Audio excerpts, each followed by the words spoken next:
I guess when you look at it, Rod Woodson, that, the two Ohio teams are somewhat diminished all of a sudden because of the quarterback position. One, where Deshaun's out for the year, and they're starting Dorian Thompson-Robinson for a second time, and you got to look-see at what he looked like the first time, and obviously a last-minute start against the Ravens, not exactly the best way to start your career.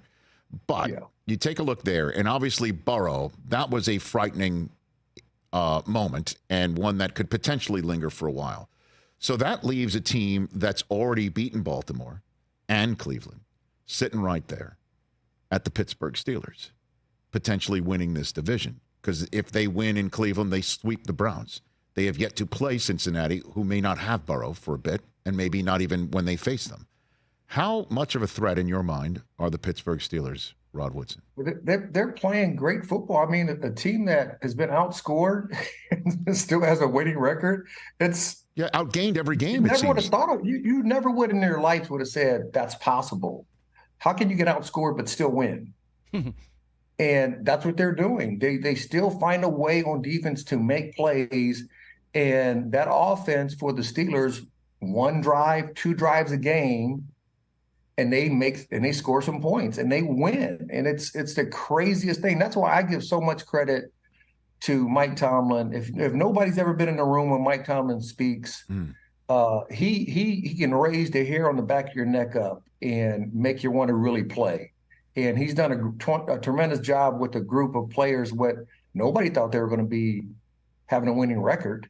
And now having the two teams, everybody thought that Woodson was kind of joking around with his shoulder, and now he has a fracture in his shoulder. And then, very scary with Joe Burrow just going down to throw it. And once he threw the ball, he kind of grimps, and you could see the pain shoot through his arm, and he can't play. And who knows how long he can play. So that's going to be very interesting. So the Steelers and their threat.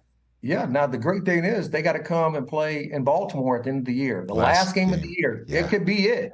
Yeah. They could be for all the marbles, right? It could be for the AFC North, and who has that number 1 or 2 seed in the AFC. And that is a tremendous thing. And then, it's going to be fun to watch. When these two teams play each other late in the year or anywhere time in the year, they're always close games. They're very similar to each other because I played for both teams. And they're, the standard is the standard, and play like a Raven are the same motto, just in different colors. And that's why the games are always close. So is that a yes? They are a threat, Ron?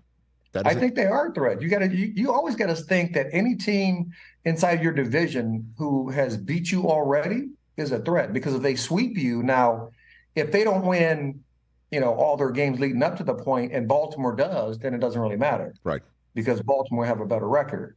But if they both are winning games up to that point, and it comes down to that last game, and if they win, they have a half a game. If they have the same record, then they win, they sweep. They have a half a game lead, well, they win the AFC North. So it really depends on what happens leading up to that point, but it's going to be fun to watch when it does happen. Catch the Rich Eisen Show every single day on the Roku channel, 12 to 3 Eastern, for free.